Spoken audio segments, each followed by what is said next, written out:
Yo, this is the Scarcity Studios YouTube channel. Please don't forget to like, comment, share and subscribe. And our sponsors are Alpha Claims and Hire Birmingham, the leading and best accident management company. Get a replacement car anywhere in 1 hour.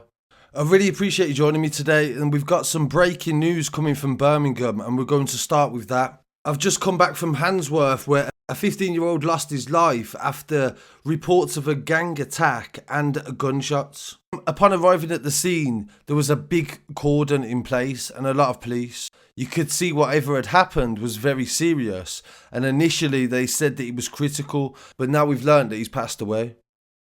Linwood Road is the scene of this case, and a murder inquiry has been launched. Initially, he was in a critical condition in hospital, but he sadly passed away. This happened at 3:30, and we believe he passed away about 10 o'clock tonight. So rest in peace to the young boy, 15 years old, that has lost his life, and my condolences to his family. This week, we've covered several cases in relation to young men on the streets losing their life. And as I've worked with the families and always will work with the families of any of the victims as closely as we can to respectfully cover the case and to try to help people to understand what has happened.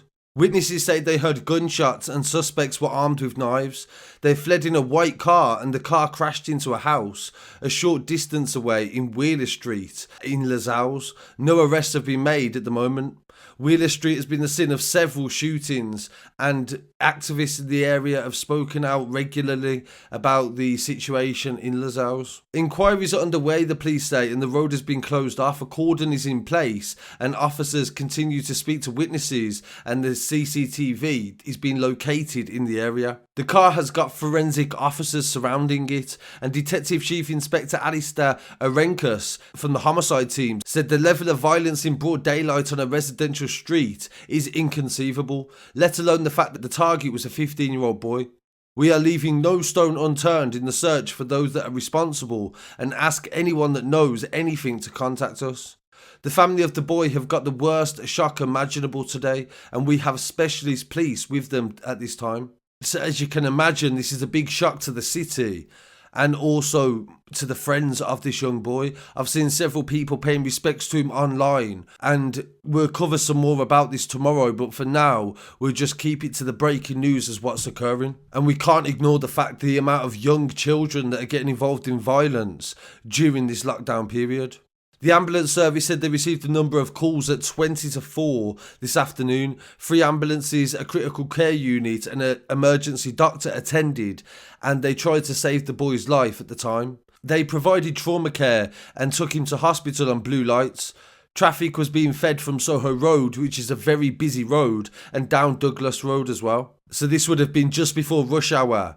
Even though it's locked down, it's still very busy in Birmingham, and Soho Road will always be busy. So this is a breaking news story. My condolences to the family of this young boy, and we'll definitely keep you updated on anything that happens with this case. And in some other news that's happened in Birmingham in the past few days, this is an update actually, it's a follow-on with exclusive footage from a case in relation to an arson in the Stetchford area outside the tower block. The initial video circulated online when males were seen firebombing a Ford Focus that was parked on Giles Close in Stetchford. Within seconds, the car had lit up and alarms were going off. The suspects ran away from the scene.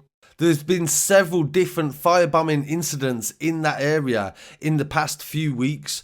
And most recently, this video footage we have received shows the van that is actually next to this car in the initial footage being firebombed just the other night. And even though it's locked down and you would imagine that the papers don't have much to cover, this hasn't been covered yet, and neighbours have been sharing this, worried and asking questions. So luckily no one was injured in them incidents, but at the same time, this could have been very different and somebody could have really got hurt.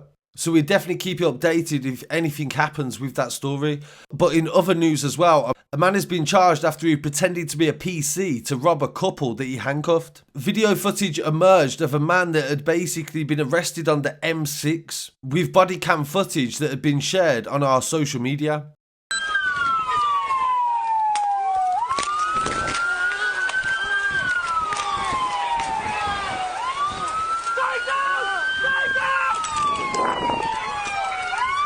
There's no one else in it? There's only one? Yeah.